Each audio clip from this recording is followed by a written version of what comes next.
Bonjour à vous, fidèles auditeurs et auditrices du Monde devant soi. Chaque mois, nous avons choisi de vous proposer un épisode de notre podcast Le chemin des écolières, une série en 12 chapitres pour découvrir le travail de celles et ceux qui œuvrent pour permettre aux jeunes filles du monde entier d'accéder à l'éducation.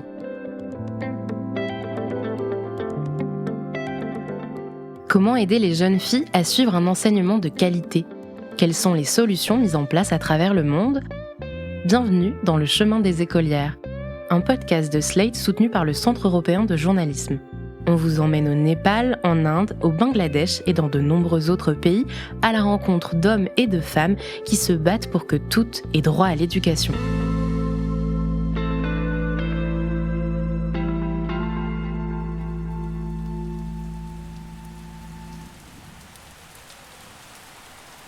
Épisode 2. Au Bangladesh, la lutte contre les mariages forcés. Nous sommes dans le district du Baghera, dans la baie du Bengale, au Bangladesh. À l'approche des pluies torrentielles qui s'annoncent, les quelques habitants du village, encore dehors, accélèrent le pas pour se réfugier dans les cahutes, tandis que des dizaines de jeunes filles courent dans l'autre sens, en direction d'un hall. 3 femmes y accrochent une banderole. The right to be a girl. Le droit d'être une fille. Carnet de notes en main, Prapti s'assoit près de ses amis. C'est ici que cette jeune fille de 15 ans a appris que ses parents n'avaient pas le droit de la marier. J'ai beaucoup appris de ces cours. D'abord, j'ai appris ce que c'était le mariage des enfants, mais aussi comment le prévenir et pourquoi je devais continuer d'aller à l'école. J'ai aussi appris des choses sur mes droits et comment je peux les réclamer. Puis j'ai reçu des cours pour lancer aussi un petit business de beauté. Tous ces cours ont eu un impact très positif sur ma vie. Avant, je ne connaissais rien à mes droits. Aujourd'hui, je les connais et je sais comment les faire respecter. J'ai compris l'importance pour moi de continuer à étudier. Aujourd'hui, on est devenus plus unis avec les filles pour éviter toutes les violences envers les enfants et surtout qu'on soit mariés de force. Comme de nombreuses jeunes filles du village, Prapti suit une formation proposée dans le cadre du programme The Right to be a Girl de la WADA, la Welfare Association for Development Alternative, une ONG bangladaise gérée par des femmes pour les femmes. S'il y avait eu un cours comme ça à mon époque, je n'aurais pas été victime du mariage d'enfants et ma vie aurait sûrement été plus prospère. De loin, une femme assiste à la scène. Elle s'appelle Manobika et derrière son voile, elle raconte.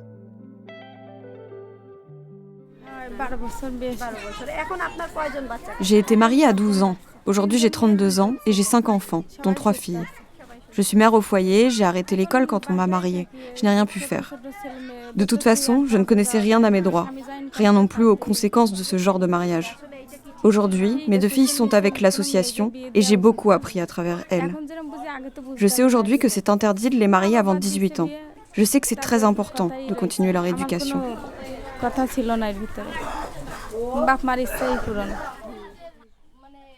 Le destin de Manobika est loin d'être un cas isolé. Le Bangladesh a le taux le plus élevé de mariage d'enfants en Asie du Sud et le 2e plus élevé au monde, après l'Inde, selon l'UNICEF. Un véritable fléau, car ces mariages forcés empêchent les jeunes filles de suivre leur scolarité et donc de devenir maîtresses de leur destin.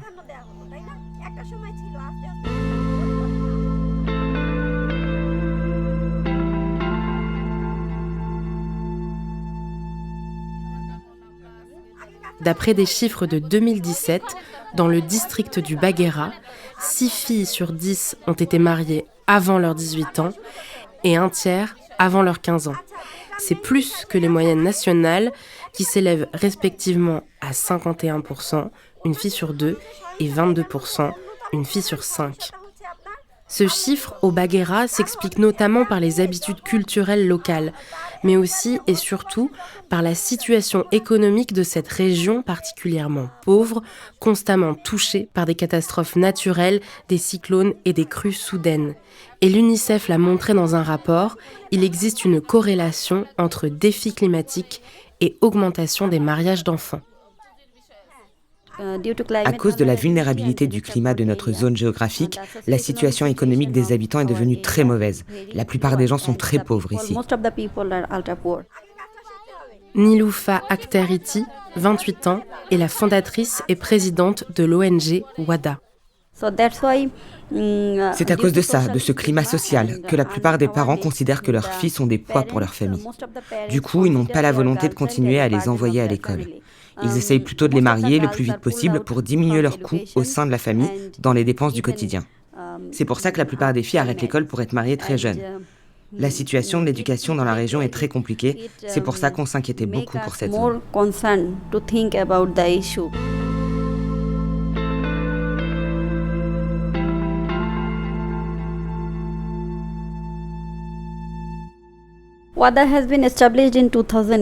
WADA s'est établi en 2011.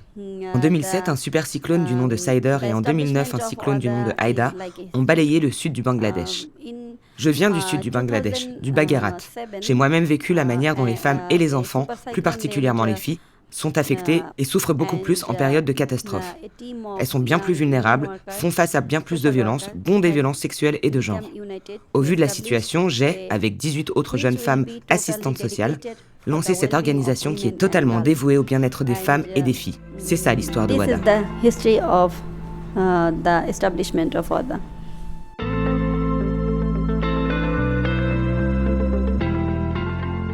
En 2011, l'organisation féministe WADA voit donc le jour. Leur objectif est de lutter contre toutes les violences faites aux femmes, mais aussi les protéger en stoppant le mariage des filles et en promouvant leur éducation. Samir Rajan Nath est chef de programme au BRAC Institute of Educational Development, soit un institut pour le développement de l'éducation. Selon lui, la pauvreté et le mariage des enfants constituent les deux principales causes d'abandon scolaire des filles dans le pays. En fait, le travail des petites filles est souvent souhaité pour aider aux tâches ménagères de la maison. Il y a des parents qui préfèrent que leurs filles se marient. C'est pour ça que beaucoup d'entre elles arrêtent l'école après la 3e. Quand une fille est mariée, elle doit aussi travailler aux tâches ménagères du foyer où elle a été mariée. Et sa famille veut des enfants, ce qui n'aide pas la jeune fille à retourner à l'école. Une analyse que partage la fondatrice de WADA. Les filles ont toutes les responsabilités de la famille et selon les normes sociales du Bangladesh, seule la femme est responsable du travail domestique, de l'éducation des enfants. Elle doit s'occuper de son mari mais aussi de ses beaux-parents. Après avoir accompli toutes ces tâches, ce n'est pas possible pour une fille de continuer d'aller à l'école. Et d'ailleurs, presque aucun mari ou beau-parent n'autorise les filles à continuer de s'éduquer.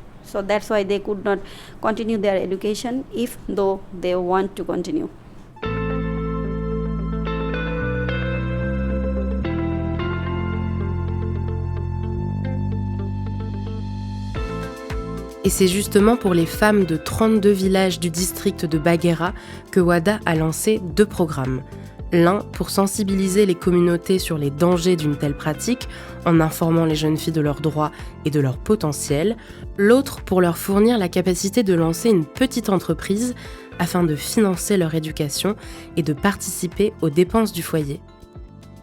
On a développé plus d'interventions et de nombreux projets avec des bienfaiteurs. On travaille avec des organisations internationales et on a lancé un projet The Right to be a Girl. On donne des cours pour apprendre aux jeunes filles des compétences du quotidien, mais aussi le leadership pour que les adolescentes puissent hausser le ton et réclamer leurs droits fondamentaux pour prendre la décision de continuer l'école et de ne pas se marier. On donne aussi des cours pour que les filles apprennent un petit boulot, afin qu'elles soient considérées comme un atout pour les familles en devenant une source de revenus. On les soutient aussi avec du matériel pour qu'elles puissent lancer leur business. On travaille aussi avec leurs familles pour les impliquer et aussi avec les membres les plus influents de la communauté parce qu'ils sont très respectés et que ce sont des voix écoutées. On crée aussi des espaces plus sûrs dans les communautés pour les filles, des clubs de filles, où elles peuvent se retrouver. On travaille aussi avec les autorités locales et la police locale pour les inciter à appliquer les lois.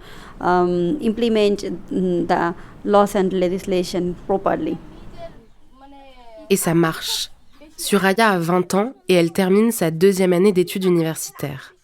Il y a 5 ans, cette fille cadette de parents pauvres, un père livreur et une mère femme au foyer, a vu sa vie basculer. Son père, poussé par la nécessité d'alléger les charges de la famille, lui a cherché un mari. Elle s'est alors tournée vers l'ONG. Quand mes parents m'ont dit que j'allais devoir arrêter l'école pour me marier, je suis devenue agitée et j'étais déprimée. J'ai décidé d'aller voir un représentant de WADA de ma communauté. Il m'a dit qu'il allait me soutenir et essayer de convaincre mes parents d'éviter ce mariage. Et ça a marché. Je suis très heureuse aujourd'hui.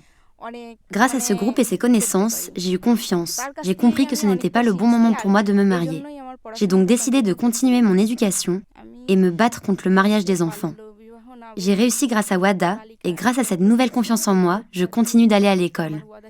Mes amies, de la primaire au lycée, ont toutes été mariées, sauf moi et une autre fille. Elles ont des enfants et ont dû arrêter l'école. Elles sont aujourd'hui occupées par les tâches ménagères du foyer et par la garde de leurs enfants.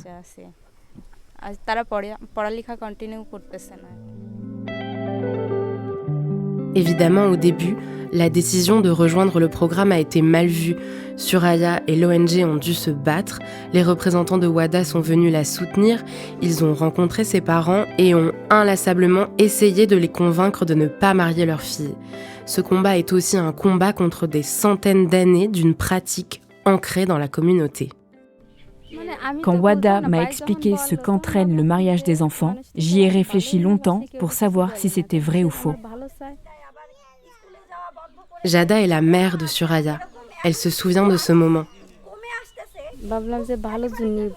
Mais j'ai pensé que c'était vrai parce qu'ils pensent au bien de ma fille, donc j'ai pensé que je devais les écouter. Après avoir pris en compte leurs conseils, j'ai vu que Suraya évoluait de plus en plus et je me suis dit que c'était la bonne décision. La principale raison de marier ma fille et d'arrêter son éducation était due à l'argent. On vient d'une famille pauvre et on n'a pas assez d'argent pour payer les frais de scolarité.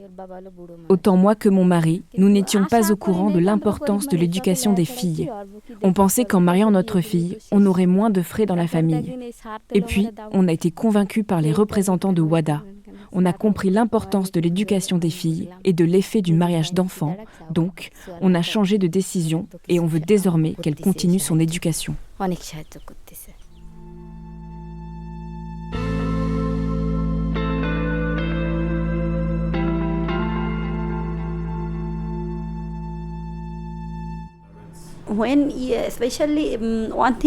Une chose très importante est qu'on doit créer des rêves chez les gens.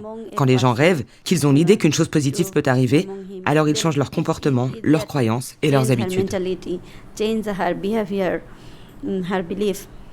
Nilufa Akhtariti, la fondatrice de WADA. Une approche est par exemple de les convaincre en disant « Si vous donnez l'opportunité à votre fille, elle sera un atout pour votre famille. Si vous lui donniez l'opportunité de s'éduquer, un jour elle sera capable d'apporter des revenus à votre famille. » On essaye toujours de leur montrer des exemples qui marchent. Il y a tellement d'histoires de filles qui ont réussi et qui sont aujourd'hui puissantes. Il n'y a qu'à regarder notre première ministre. Moi aussi je suis une femme, je dirige une organisation et toutes nos représentantes sont des femmes. Elles travaillent toutes, participent aux revenus et en plus s'occupent des tâches de la maison.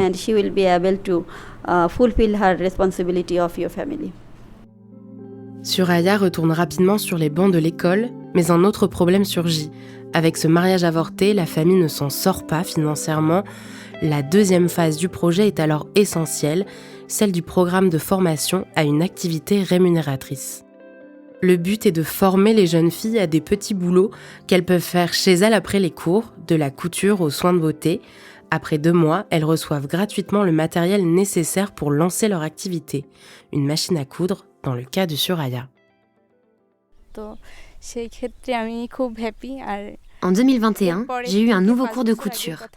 Après avoir fini mon cours, j'ai reçu une machine à coudre et j'ai été capable de gagner mon propre argent pour financer à la fois mon éducation, mais aussi les dépenses de la famille. Aujourd'hui, je suis très heureuse de mon succès. Grâce à ce cours, j'ai appris à faire des habits. Je ne savais pas le faire avant. Et maintenant, j'ai lancé mon petit business qui m'aide à gagner de l'argent. Si je ne gagnais pas d'argent, j'aurais dû arrêter l'école à cause des dépenses du foyer. Ce cours était très important. C'est une opportunité cruciale pour nous, les filles.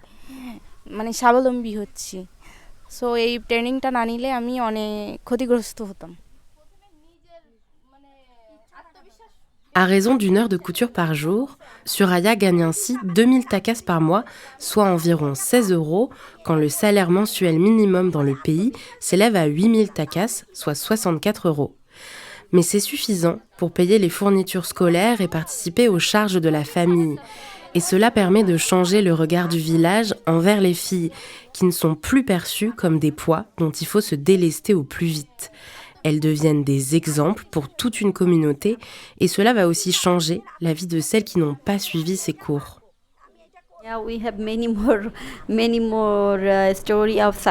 On a connu beaucoup de succès. Depuis 2017, on a travaillé avec plus de 5000 filles et le nombre augmente de jour en jour. Nilufa Akhtariti, la fondatrice de WADA.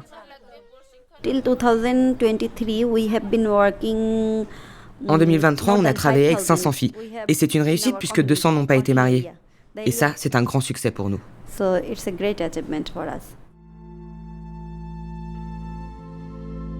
Dans les 23 villages où le programme est arrivé à terme, aucune bénéficiaire directe n'a été mariée avant l'âge légal. Et toutes continuent d'aller à l'école, et notamment grâce à leur nouvelle activité rémunératrice.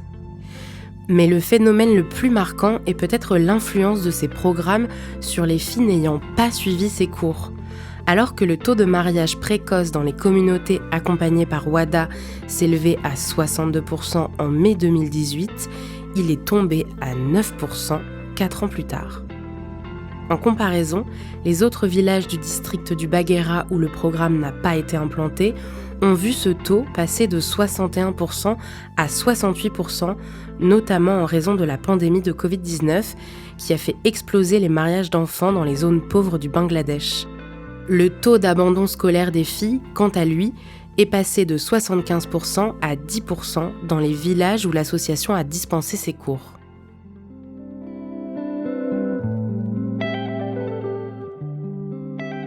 Malgré des succès certains, le chemin vers la fin du mariage des filles et l'égalité d'accès à l'éducation dans les zones pauvres du Bangladesh est encore long. Si convaincre les parents, les communautés et changer les mentalités reste l'un des principaux défis quotidiens de la WADA, c'est surtout l'ampleur de ce phénomène largement répandu qui est un véritable défi. Rien qu'à Bagheera, le travail de l'organisation, bien qu'essentiel, ne couvre qu'une infime partie du district, car l'ONG ne touche que 32 villages sur près de 1031. Un travail titanesque pour les 47 membres de l'ONG qui ne peuvent déployer leur action partout en même temps, faute de moyens humains, financiers et logistiques.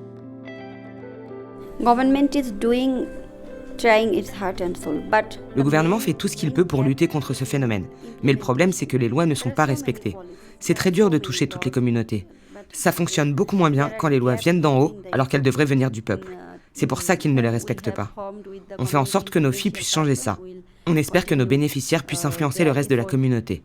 On a créé un comité de suivi avec des membres respectés de la communauté de Bagheera et on espère qu'ils continueront de faire des efforts pour soutenir notre projet. Les filles qui reçoivent notre aide aujourd'hui pourront changer les choses pour le reste de la communauté demain. Lutter contre le mariage des enfants, contre les violences faites aux femmes et pour l'éducation des filles.